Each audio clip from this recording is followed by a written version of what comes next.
इस कार्यक्रम को जॉय स्माइल मिनिस्ट्रीज के मित्रों और भागीदारों द्वारा संभव बनाया गया है। परमेश्वर प्रसन्न होते हैं जब आप सही काम करते हैं बजाय उसके जो आप करना चाहते हैं। और शायद आपको लोगों से इनाम न मिले, लेकिन दोस्तों मैं आपको बता दूं, आपको परमेश्वर से इनाम जरूर मिलेगा।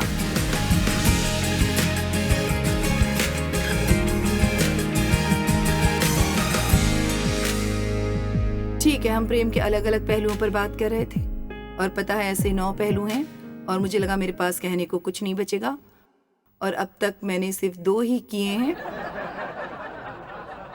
प्रेम धैर्यवान है, प्रेम दयालु है। मैं आपसे कहना चाहती हूँ कि हमें प्रेम पर सबसे ज्यादा केंद्रित रहना चाहिए। तीमुथियुस ने कहा कि आज्ञा का सारांश ये है कि शुद्ध मन और अच्छे विवेक और कपट रहित विश्वास से प्रेम उत्पन्न हो। और मैं चाहती हूँ कि परमेश्वर आपको समझाने के लिए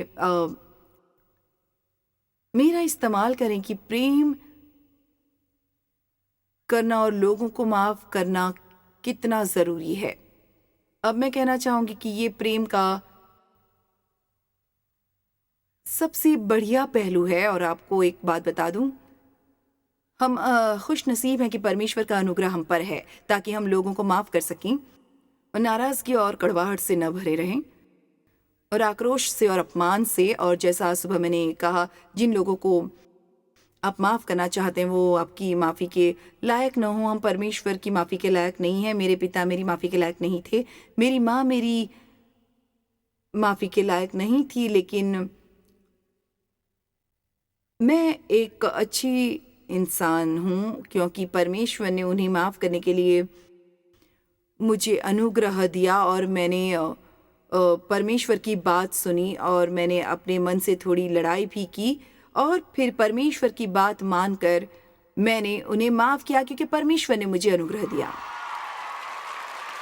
और मुझे लगता है उन सभी सामर्थी चीज़ों में से एक जो उन्होंने मुझे दी थी वो थी कि मैं उन्हें माफ कर पाई और उनका ख्याल रख पाई जब वो बूढ़े थे, जब तक वो मर नहीं गए। और मैं आपको बता दूं कि ऐसा एक बार भी नहीं था कि मैं उन्हें नर्सिंग होम में अपने मन से मिलने गई, तो मैं अपनी मर्जी से नहीं बल्कि अपनी जिम्मेदारी समझ कर गई। बाइबल में लिखा है, अगर आप अपने माता पिता का ख्याल नहीं रखेंगे आप एक नास्तिक से भी बुरे हो। और इसमें यही लिखा है बचपन में वो आपके साथ अच्छे से पेश आए।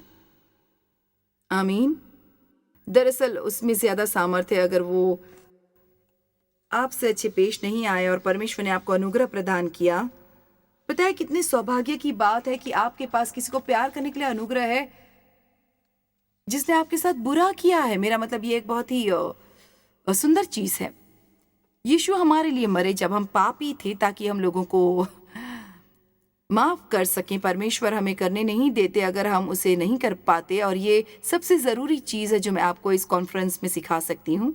अगर आप बस परमेश्वर के साथ बने रहें और उनका साथ दें और वचन में बने रहें जब तक आप अंदर से पवित्र नहीं हो जाते हैं। और देखिए, इस तरह मत जिए, परमेश्वर को इससे तकलीफ पहुंचती है, ऐसा करने से परमेश्वर को दुख होता है। और देखिए, प्रेम के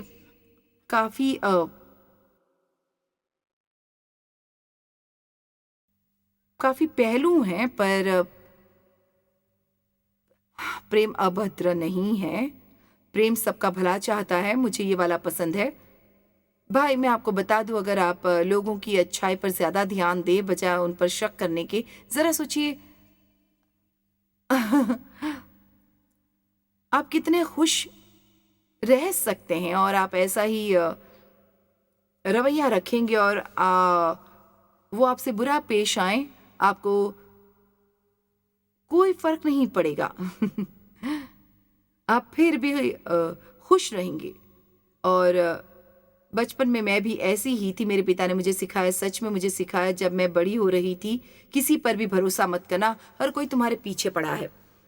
कोई भी जो तुमसे अच्छा है वो तुम्हारा फायदा उठाना चाहता है। मुझ पर इस तरह की सोच थोपी जा रही थी।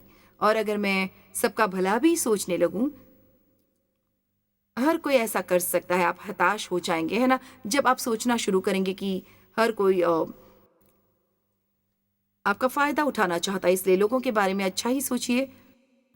अगर आप ऐसा करेंगे तो खुश रहेंगे, और इसलिए प्रेम कभी हारता नहीं, लोगों को त्यागता नहीं। किसी को प्यार करने का ये मतलब नहीं कि आप हमेशा उनके आसपास भटकते रहें। अब मुझे गलत मत समझिएगा, परमेश्वर नहीं चाहते आपके साथ बुरा हो या आपका फ़ायदा उठाया जाए। प्यार हमेशा लोगों को उनकी समस्या से नहीं बचाता। कभी-कभी आप लोगों को कुछ ज़्यादा ही प्यार करने लगते हैं। अगर आपका एक बड़ा बेटा है जो 35 साल का है और अभी भी आपकी कमाई पर जी रहा है, और हर समय जब वो मुसीबत में पड़ता है आप उन्हें बचाने चाहते हैं, आप उन्हें बचाकर उनका भला नहीं कर रहे हैं, अपने बच्चों की मदद नहीं करना शायद ये दुनिया की सबसे मुश्किल चीज़ों में से एक है। मुझे नहीं लगता ये इतना आसान है, क्योंकि हम अपने बच्चों से प्रेम करते हैं, लेकिन कभी-कभी अगर हर बार आप लोगों को मुसीबत से बाहर निकालते हैं, बार-बार ऐसा करते हैं, वो सही फैसला नहीं ले पाएँगे, जिससे वो अपनी ज़िंदगी में सही काम करना सीखेंगे। और इसलिए कई बार आपको उन्हें मुसीबत से गुज़रने देना होगा ताकि वो सतर्क हो जाएँ। और पता है, देखिए, मैं आपको कन्फ्यूज़ नहीं करना चाहती कि प्रेम क्या है। इसका मतलब ये नहीं कि लोग आपका फ़ायदा उठाते रहे। प्रेम का मतलब है लोगों के लिए प्रार्थना करना, न कि उनके बारे में बुरा बोलना, ज़रूरत पड़ने पर उनकी मदद करना, और विश्वास करना कि परमेश्वर आपसे यही चाहते हैं। मुझे पता था परमेश्वर चाहते थे मैं अपने माँ-बाप का ख़्याल रखूं, और मुझे सिर्फ़ उन दोनों का ख़्याल ही नहीं बल्कि एक विधवा चाची का भी ख़्याल रखना था, जिनके पति को मैंने वादा किया था। और एक समय में नर्सिंग होम में 3 लोग थे जिनका खर्च हम उठा रहे थे, और मैं आपको बता दूं इसमें काफ़ी पैसे खर्च हुए, लेकिन पता है, मुझे लगता है इससे मेरी ज़िंदगी में अभिषेक बढ़ गया, हमारी सेवकाई बढ़ी। देखिए, जब आप लोगों से प्रेम करते हैं, अच्छी चीज़ें आपकी ज़िंदगी में होने लगती है। और पता है, जैसा मैंने कहा, याद रखिएगा, मैं जाना नहीं चाहती थी, मैं गई क्योंकि मैं जानती थी ऐसा करना सही होगा। हमें सही चीज़ें करना चाहिए क्योंकि वो सही हैं। एक बार फिर से कहती हूँ, आपको सही चीज़ें करनी चाहिए क्योंकि वो सही हैं, और इसलिए क्योंकि आप परमेश्वर से प्रेम करते हैं, इसलिए नहीं क्योंकि आप करना चाहते हैं, परमेश्वर चाहते हैं, इसलिए आपको ऐसा करना ही चाहिए। आमीन। और उसी वक्त मेरी आत्मा में मुझे कुछ महसूस हुआ। मेरा मानना है कि आप में से कुछ लोग, भाई, इस कॉन्फ्रेंस में आकर आपका बहुत फ़ायदा हुआ है, क्योंकि आपने मेरे फैसले लिए हैं जो कि सही कहूँ तो आपकी ज़िंदगी बदलने वाले हैं। आप पीड़ा में हैं और आपको चोट पहुँची है, और आप उसी समस्या से बार-बार गुज़र रहे हैं, और आपने परमेश्वर से कहा इस वीकेंड तक मुझे जवाब मिल जाना चाहिए, और शायद परमेश्वर ने आपको बताया है कि समस्या क्या थी और आपको क्या करना चाहिए। और मैं चाहती हूँ कि आप इसे भूलिए मत। अब प्रेम अभिमानी नहीं है, ये घमंडी नहीं है, इसमें गुरूर नहीं है, ये ऊंची सोच वाला नहीं है। प्रेम कभी खुद को दूसरों से बेहतर नहीं समझता, ये दूसरों को नीचा नहीं दिखाता है, और विनम्रता सभी सद्गुणों में से कठिन है, जिसे हासिल करना और बनाए रखना इतना आसान नहीं है। क्योंकि अगर आपको लगता है आप विनम्र हैं तो ये जरूर घमंड है।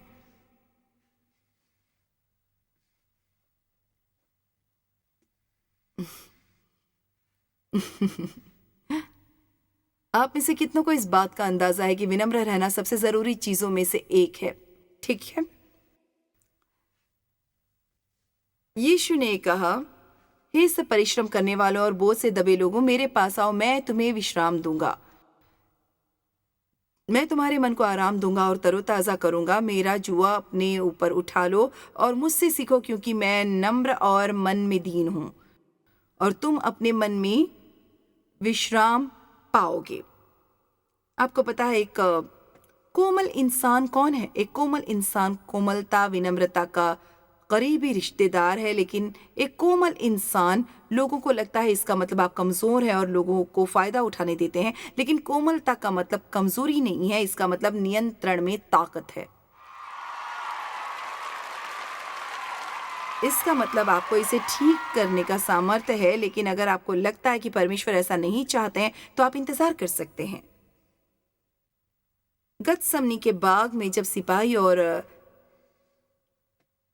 यहूदा उसे ले जाने के लिए आए थे, तब यीशु ने कोमलता दिखाई और पतरस हमेशा तैयार बड़बोला पतरस, उसने अपनी तलवार निकाली और महायाजक के दास के कान को काट दिया। उसके बाद यीशु को वापस उसे चिपकाना पड़ा और यीशु ने उससे कहा, क्या तू नहीं समझता कि मैं अपने पिता की विनती कर सकता हूं और वो स्वर्गदूतों की 12 पलटन से अधिक मेरे पास अभी उपस्थित कर देगा, परंतु पवित्र शास्त्र की वे बातें कि ऐसा ही होना आवश्यक है क्यों कर पूरी होगी तो 72,000 स्वर्गदूत 12 पलटन इसे कहते हैं। तो यीशु को क्रूस पर जाने की जरूरत नहीं थी। आखिरी वक्त तक यीशु के पास एक चुनाव था और उसने कोमलता को चुना। निर्णय में ताकत। मेरे पास एक संदेश है जिसका प्रचार मैं बहुत जल्द करने वाली हूँ। इसका नाम है संयम की शक्ति। मैं सोच रही थी यीशु मनुष्य के पुत्र थे और परमेश्वर के भी, पर वो एक महायाजक है जो हमें समझते हैं, क्योंकि वो भी परीक्षा से गुजरे जैसे हम गुजरते हैं, फिर भी उन्होंने पाप नहीं किया, इसलिए वो आपको अच्छी तरह समझते हैं। जब भी मैं उस नर्सिंग होम में जाती, यीशु को पता था मैं कैसा महसूस करती थी। और अगर आप सच जानना चाहते हैं और मुझे गलत मत समझना, मुझे लगता है उन्हें खुशी हुई कि मैंने वो किया जो उन्होंने मुझसे करने के लिए कहा था, न कि जो मैं करना चाहती थी। परमेश्वर खुश होते जब आप सही चीज करते हैं बजाय उसके जो आप करना चाहते थे। और शायद आपको लोगों से इनाम भले ही न मिले, लेकिन भाई मैं आपको बता दूं, आपको परमेश्वर से इनाम जरूर मिलेगा।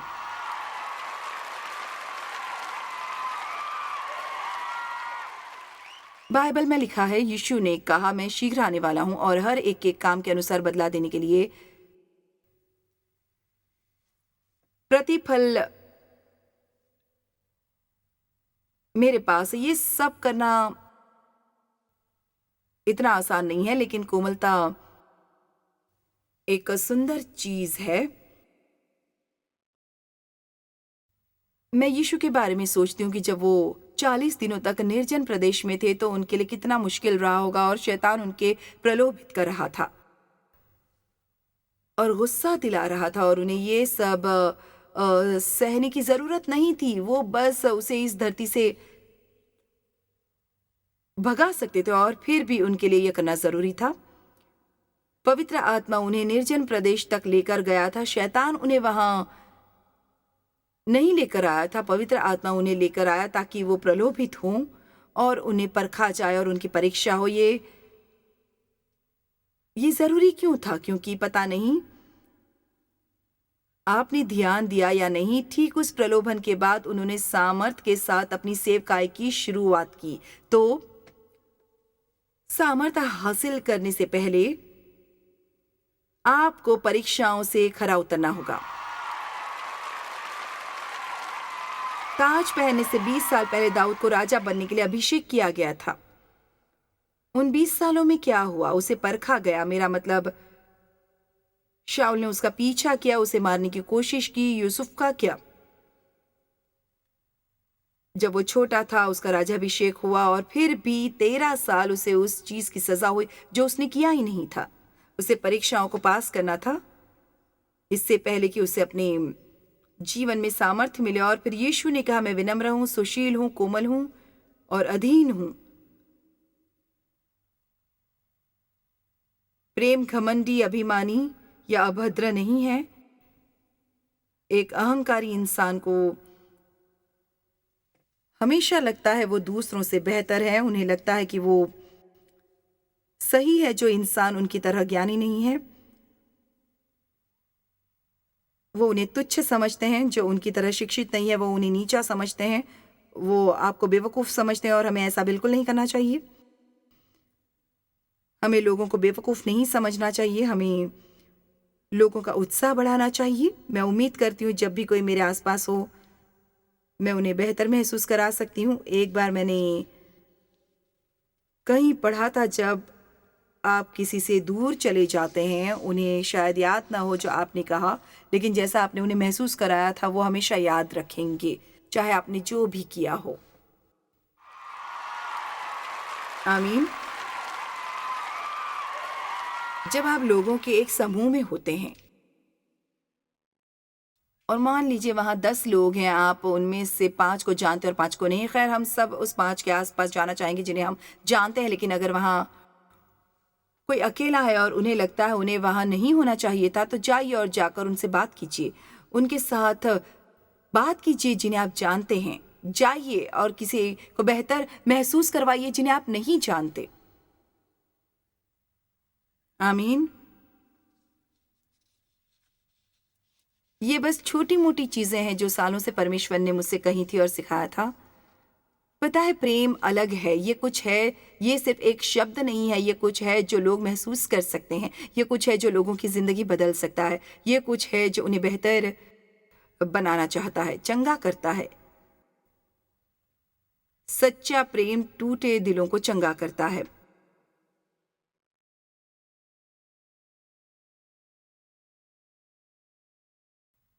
देव मुझसे बहुत प्यार करते हैं और आप में से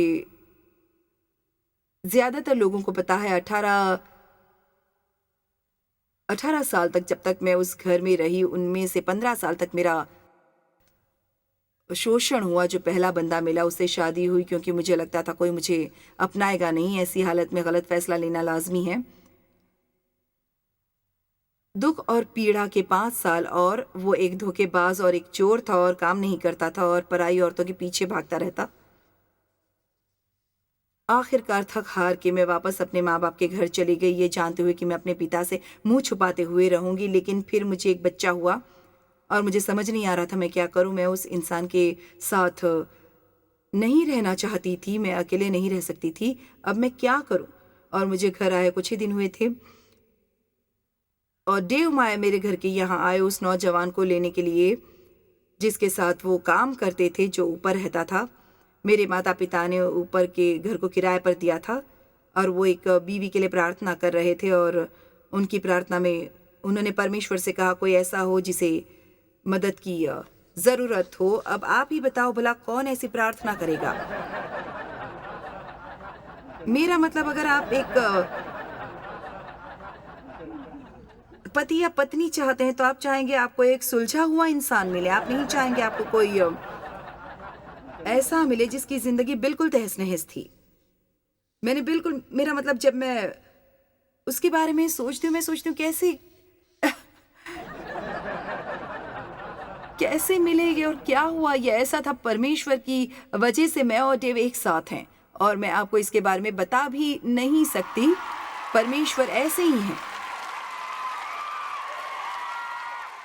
और पता है क्या, आपको पता ही नहीं चलेगा कि कब आपका चमत्कार आपके घर के बाहर ही खड़ा होगा।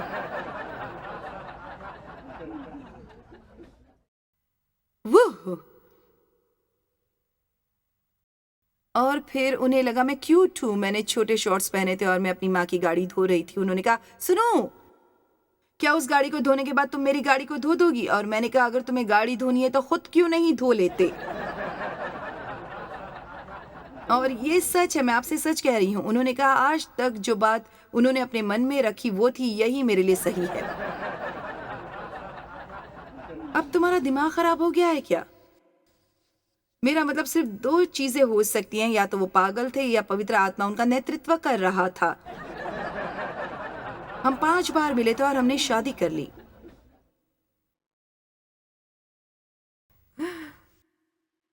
और उन्होंने नए सिरे से जन्म लिया। वो पवित्र आत्मा से भर गए। अपनी पूरी जिंदगी उन्होंने कलीसिया में बिताई और मैं बस पागल हो गई। अब जब मैं 9 की थी, मेरा दोबारा जन्म हुआ था और ये अच्छी बात है, वरना मैं ये सब कुछ नहीं सह पाती। उसके बाद मेरी ठीक से पढ़ाई भी नहीं हुई। लेकिन जब मैं अतीत के बारे में सोचती हूँ तो मुझे एहसास होता है कि परमेश्वर ने मेरी देखभाल की। उन्होंने मेरी देखभाल की। उन्होंने मुझे उस मुसीबत से बाहर नहीं निकाला, उन्होंने मेरी प्रार्थनाओं का जवाब नहीं दिया, लेकिन मेरा मानना है उनकी मर्जी पूरी हुई। उन्होंने मुझे उससे बाहर निकाला और पता है मुझे क्या मिला? मैं आप लोगों की मदद करने लायक हुई। तो मेरी बात सुनिए। कभी कभी आपको मुश्किलों से गुजरना पड़ता है ताकि आपको वो सामर्थ और तजुर्बा मिले जिसे करने के लिए परमेश्वर ने आपको जीवन में नियुक्त किया है, और आपको वो करना ही चाहिए जो वो चाहते हैं कि आप करें। आमीन, आमीन। और हमारी पहली मुलाकात में हम बॉलिंग करने गए और देव ने कहा, क्या तुम कुछ पीना चाहोगी? और मैंने कहा, हाँ, एक बियर लाओ। उन्होंने कहा, तुम ग्लास में पीना चाहोगी? मैंने कहा, नहीं, मैं बोतल से पीना चाहूंगी।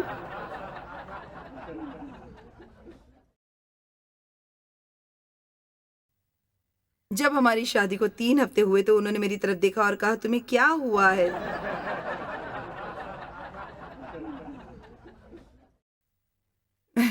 तो मेरा मतलब शुरुआत में मुझे पता भी नहीं कि प्यार क्या होता है। मुझे किसी को प्यार करना नहीं आता था, मुझे प्यार ग्रहण करना नहीं आता था, मुझे पता नहीं था प्यार क्या होता है।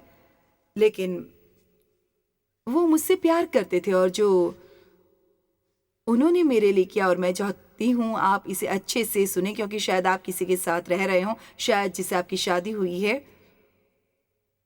उन्हें प्यार करना थोड़ा मुश्किल हो। और मैं आपको बताऊंगी जो डेव ने मेरे लिए किया, चाहे मैं कितना भी बुरा बर्ताव करती, वो कभी दुखी नहीं होते थे। अब मेरी बात पर गौर करिए।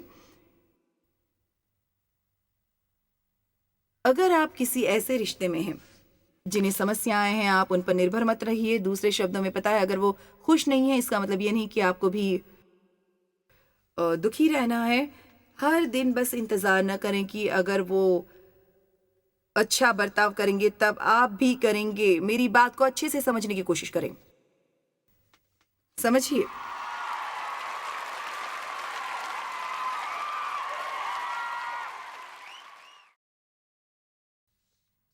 आप एक फैसला करें कि यीशु आपकी खुशी है। और मैं इतना गुस्सा हो जाती क्योंकि दुखी लोग दूसरों को भी दुखी करना चाहते, और मैं इतना गुस्सा हो जाती क्योंकि वो हमेशा खुश रहते। और मैं बस सोचती, तुम्हें मेरे दर्द की बिल्कुल भी परवाह नहीं है, बिल्कुल नहीं। और फिर मुझे बुरा लगता और मैं सुलगती रहती। आप तो समझ ही गए होंगे, लेकिन आखिर में डेव में कुछ ऐसा था जो मुझे चाहिए था। और इसलिए यदि आप इससे गुजर सकते हैं, आप किसी की मदद कर सकते हैं। क्योंकि जिन लोगों के साथ बुरा बर्ताव हुआ है उन्हें प्रचार की जरूरत नहीं है, उन्हें उदाहरण की जरूरत नहीं है, क्योंकि वो आपको अच्छी तरह से समझ सकते हैं और आपको भी किसी को समझने की जरूरत है। आमीन। और हम लोगों को बताने की कोशिश करते हैं कि उन्हें क्या करना है और हमें उनका मार्गदर्शन करना होगा।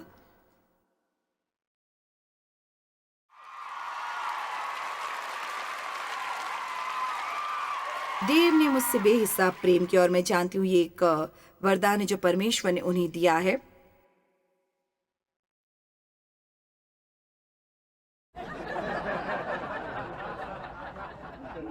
मैं खुद से भी प्रेम नहीं करती थी, पता नहीं बाकी लोगों ने मुझसे प्रेम कैसे किया।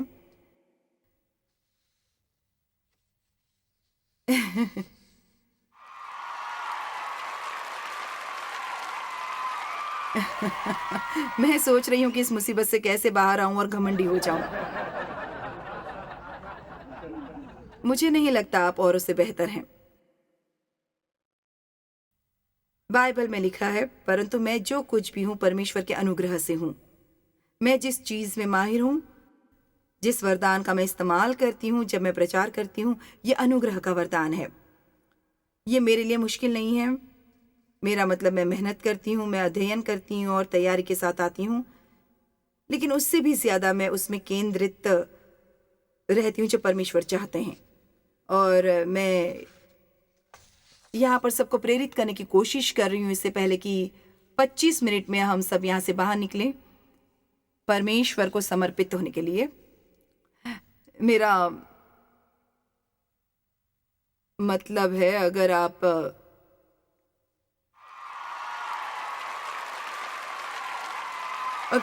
एक कुंवारे लड़के हैं या एक कुंवारी लड़की हो जो शादी करना चाहते हैं, और ये प्रार्थना मत कीजिए कि आपको कोई परफेक्ट या आत्मिक बंदा मिले।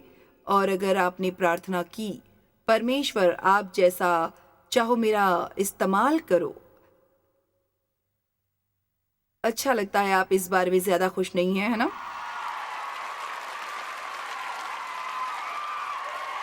ठीक है, अगले 20 या 30 साल तक शिक्षा देने के लिए मेरे पास काफी चीजें हैं, आप कर पाओगे, क्योंकि मैं उस अनुग्रह के कारण जो मुझको मिला है, तुम में से हर एक से कहता हूं कि जैसा समझना चाहिए उससे बढ़कर कोई भी अपने आप को न समझे।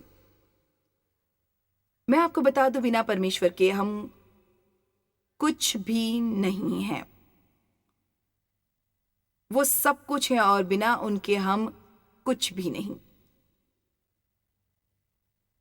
दीनता इसे ही कहते हैं कि उन पर निर्भर रहना, ये जानना कि उनसे दूर रहकर आप कुछ नहीं कर सकते।